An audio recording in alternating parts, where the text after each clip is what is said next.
Welcome to SVG-TV News for Thursday, April 25th, 2019.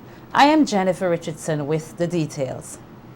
Invest SVG will host its first Everything Vinci night market tomorrow at the Central Marketing Capital, Kingstown. It is hoped that with this initiative, the market will eventually be transformed into a business hub to the benefit of both vendors and producers. Close to 80 small and medium businesses have already registered to participate in the inaugural Everything Vinci Night Market. Larissa Pugsley-Kidd tells us more in this report. Today, the Central Market in Capital Kingstown was being cleaned and all the final preparations being put in place for the hosting of the first ever Everything Vinci Night Market. Entertainment from live bands, a fashion show and carnival bands display are some of the features initiated by Invest SVG for the night market. However, the most important concept is having small and medium businesses, particularly vendors, to buy into the idea of fully utilizing the market and also attracting persons into the market to buy local products. Export Development Officer with Invest SVG, Peter Edward, told SVG-TV News that the registration will be open until tomorrow midday for interested businesses. Edwards anticipates just over 100 small and medium business operators taking part in the first night market. We had 72 companies and entrepreneurs and businesses signing up for the night market, apart from the vendors at the market. So in a total, we might see over 100 and something. Collaborating with Town Board and the vegetable market, also the Chamber of Industry and Commerce and Caribbean Export Development Agency and Ministry of Transport would Town Board would fall under that. We are also working with the police to ensure that we have security from the police. We have a private security company we are working with, and Town Board also have some security personnel. There will be a formal opening ceremony at 6 p.m. The market will be open up to the public until 11 p.m. As for the entertainment aspect, Investment Services Facilitator Anjanella Young said that adding entertainment was necessary to attract buyers into the market. There's a circle in the market. If you've ever been to the market, that's where we're doing the entertainment. So you have to come inside to enjoy the entertainment. And then on the first floor, we have some of our corporate exhibitors. Our added attraction is a fashion show where we have 7 of our local designers showcasing their clothing. We have models from the Paragon Modeling Agency, and we have other entertainment by Rodney Small and his company. They will do, it's not just Rodney, there's a band, and he has other entertainers. We'll have other soca artists. So it is going to be a really epic event, and we are looking forward to having huge support from the general public. Executive Director of Invest SVG, Annette Mark, noted that following the successful hosting of Everything Vinci Expo, the night market was decided on, which will be held on the last Friday of every month. That we have developed a number of other programs, and the night market is one such program.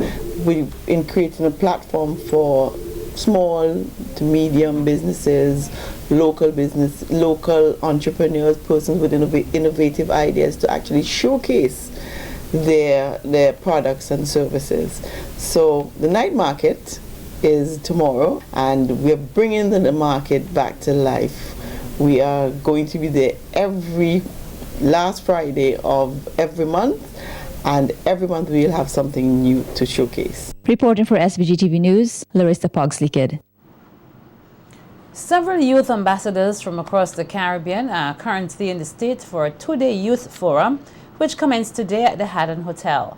The forum is being held under the theme, My Island, My Life, and will help to identify safety issues around the 3 pillars of a comprehensive school safety framework, which include safe learning facilities, school disaster management, and disaster risk reduction and resilience education.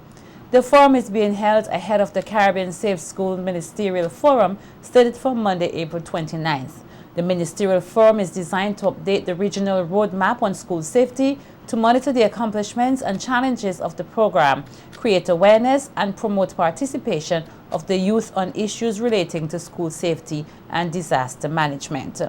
Speaking at today's opening ceremony, Parliamentary Secretary in the Ministry of Education, Deborah Charles, said the ministry is delighted to work with the youth from across the region and looks forward to the ideas they will present.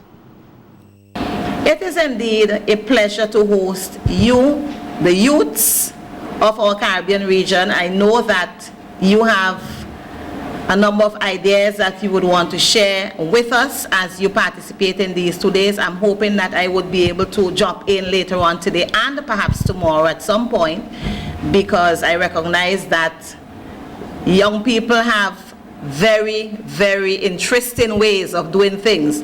They are not as old-fashioned as we are, and so because of their use of technology and other things, they are able to give us more ideas than we can even imagine. And so this morning, I want to welcome you to our very first meeting as we seek to promote and encourage young people in the whole idea of safe schools and what we intend to do to make our Caribbean schools safer than they have been over the past decades or so.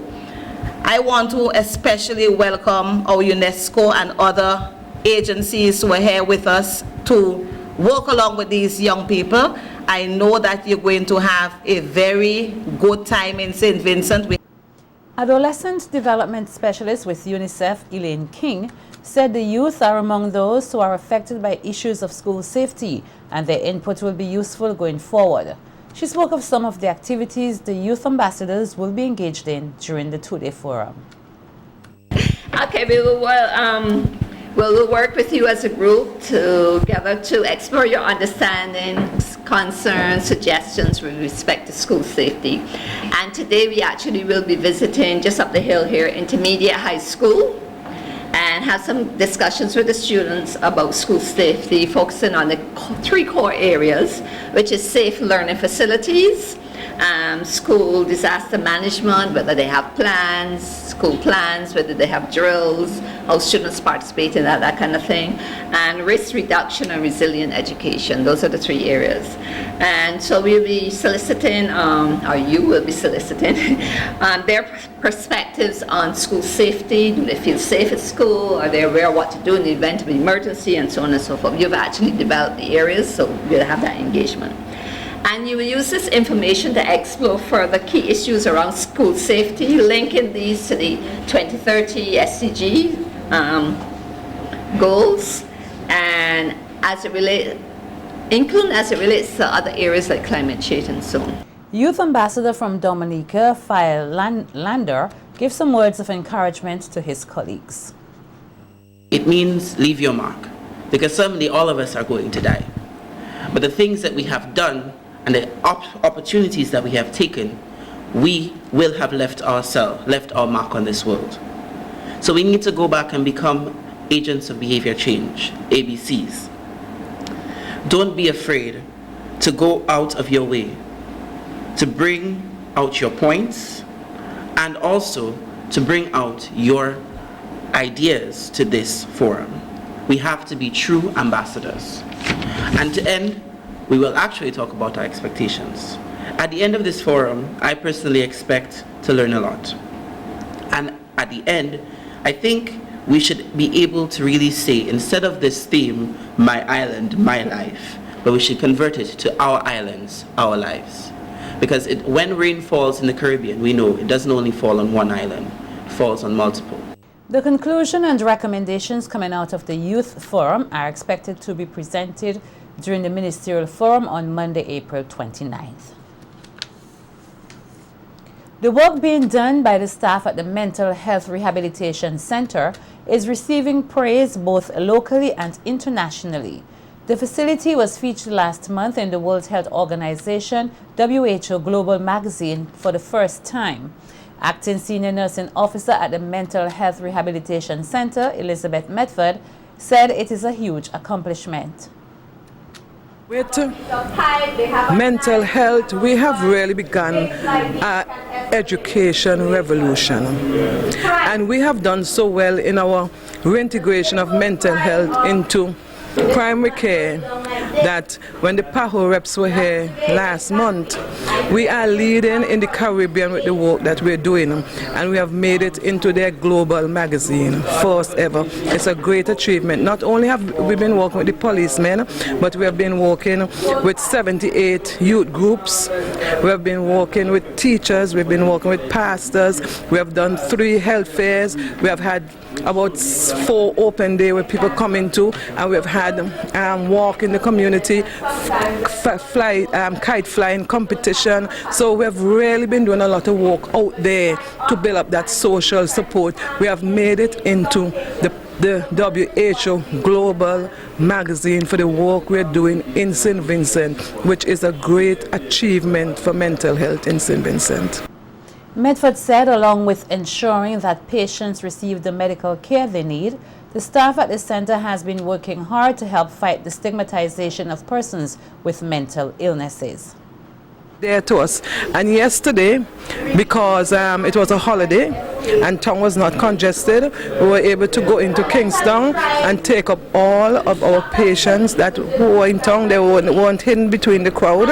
We saw where they were, we went and we got them and we took them back to mental health so that they can get the medication and get the care, because what we really want to do is to eradicate the stigma that is attached to mental health. When they're not dressed nice and their hair not combed and they're on the roadside, people tend to look down on them and be afraid of them. But we went yesterday and did a Kingston cleanup so that we can give them the care that they need.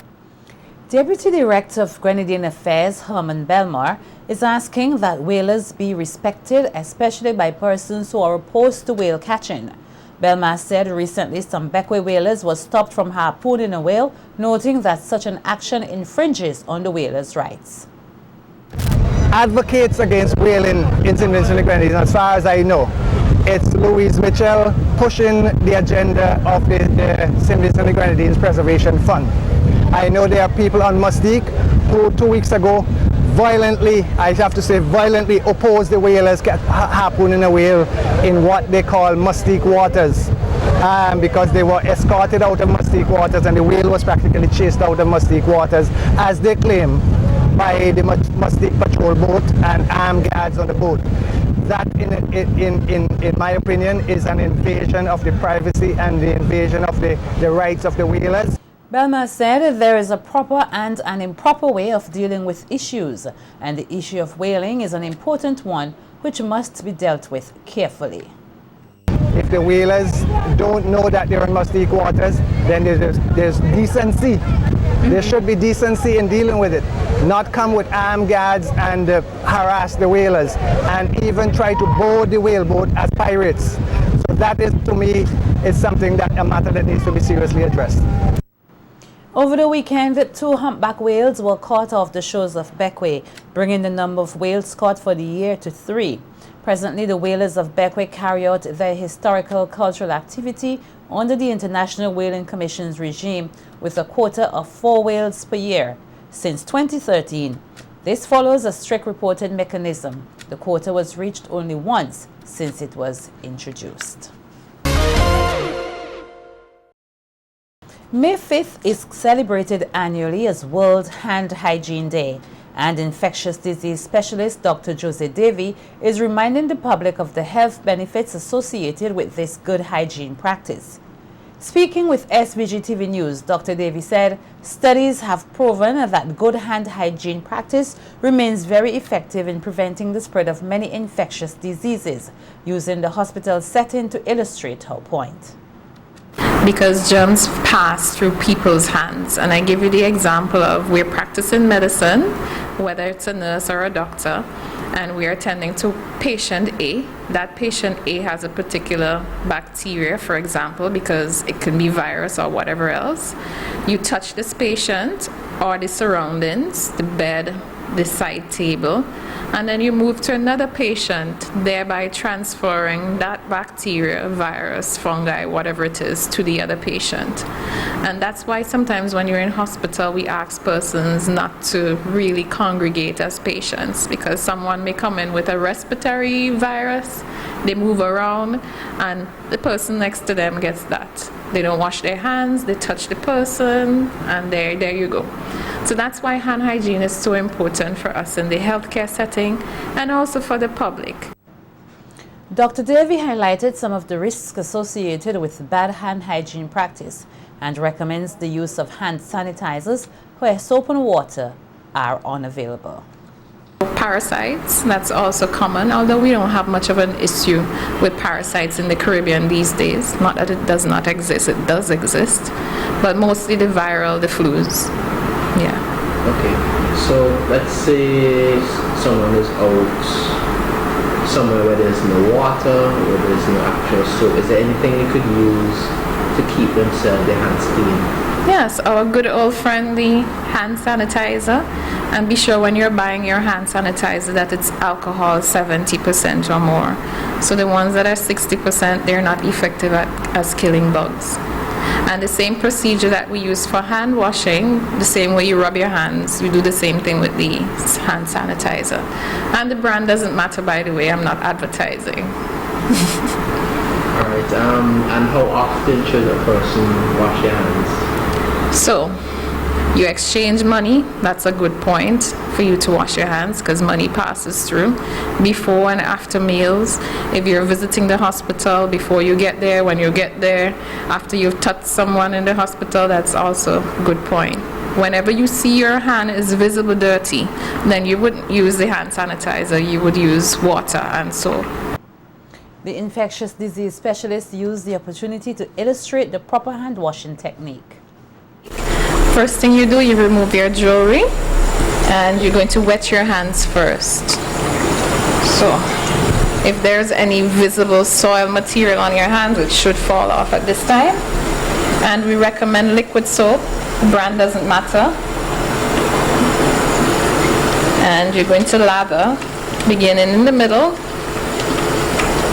You're going to cross over, interlace, ensure that you're getting between your fingers. And the other side. You want to ensure that you get this area that a lot of people neglect, so you do that by doing this. And you do the other side as well. You want to get your fingertips and the other one as well. Your thumbs, they get neglected. And you want to do a little all over and the wrist. And then you make a rinse. So at this point you're going to use the paper towel to close the pipe. Because the pipe is not clean, you touched it to open it. If you have to open a door right after, you would use the same tissue to open the door. So dry your hands and then you turn the tap off. And that's how you wash your hands. Meanwhile, Dr. Davy said, thanks to a vigorous vaccination schedule, Vincentians should not be worried about any outbreak of measles. The Philippines experienced an outbreak earlier this year, recording over 300 deaths. The U.S. is currently experiencing an outbreak with 681 reported cases of measles across 22 states so far. So measles is not, and I stress not, a problem for us in the Caribbean because it's part of our vaccination schedule. That MMR, the M there is for measles. So we have a 95% vaccination rate in country. And the reason why they're having so much problems in overseas territories are because a lot of people are opting out for giving their kids vaccination. And really the rule is if you opt out for vaccination, you're supposed to homeschool your kids. And they're not supposed to have that widespread public contact with other children who may be susceptible. Okay, so that's the issue. Are there any symptoms that you would look out for though? The measles mainly comes with flu-like sort of an illness, like a cold, a cough, and rashes. The rash is what is really prominent for measles. So in the beginning, it may mimic some of our other diseases. So you'd have to have a specific test, blood test, to really come up with the diagnosis. Okay. And there are different types of measles as well, so yeah. The National Society of Persons with Disabilities will be hosting its annual march and rally tomorrow under the theme, Disability is not inability, an opportunity to learn, earn, and own. In a news release, the non-profit organization said the purpose of tomorrow's march and rally is to raise funds for the Melanie Mackenzie Scholarship Fund that was established to give financial assistance to several differently abled students in their primary schooling. The organization is inviting persons to join them for tomorrow's march and rally and for other ventures for the betterment of persons with disabilities in SVG. Tomorrow's march will commence at 10 a.m. at the Peace Memorial Hall and climaxes with a rally at the Victoria Park. The 2019 Public Service Week of Activities was launched yesterday at the Ministry of Foreign Affairs Conference Room. The activities are coordinated by the Public Sector Reform Unit, the PSRU, and the Ministry of National Mobilization and Gender Affairs Division. The week-long activities, which will run from June 17 to June 23rd, will be held under the theme Promoting Gender and Diversity in the Public Service to Achieve the Sustainable Development Goals, the SDGs. Addressing the luncheon ceremony yesterday was Director of the Public Service Reform Unit, Clarence Harry, who said the week of activities will serve to increase awareness on gender and diversity in the public service and highlight the importance of inclusiveness in the system. He also encouraged all public servants to get involved in the upcoming activities. A public service that speaks to the issues where both men and women play their part in the development of the public service. Be it as it may, this week of activities is built around 5 broad objectives.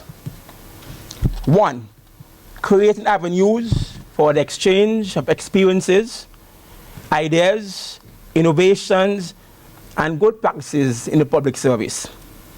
2, enhancing professionalism and motivating public servants. 3, highlighting the relationship amongst public, private, and social partners. 4thly, improving the quality of service delivery through the experience of citizens. And 5thly, sensitizing public servants on the importance of streamlining gender and diversity. Coordinator of the Gender Affairs Division, Lafleur Kwame Harry, said whenever gender is mentioned, everyone sees it as a woman's right or women's equality, but it is more than just a woman's issue.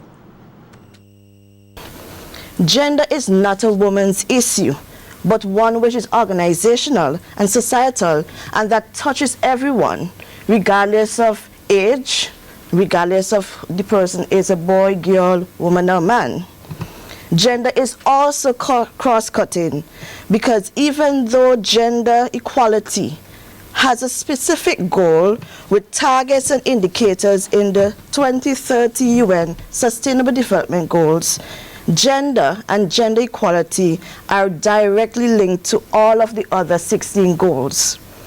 It must be noted that the achievement of sustainable development depends on the availability and use of coherent planning methodology to ensure the integration of gender issues into development nationally. Within the state of St. Vincent and Grenadines, we have a total population of over 109,000 persons. And there is also a diverse mix across the lines of age, gender, race, ethnicity, nationality, religion, and also persons in vulnerable situations such as the elderly, persons with disabilities, and those living with or affected by HIV/AIDS. Public Service Week will commence on June 17th with a church service at the Kingston Seventh-day Adventist Church. Other activities for the week will include an interministerial internship, a Gender and Diversity Development Seminar, a fun night, a Gender Diversity Recognition Award, and a panel discussion.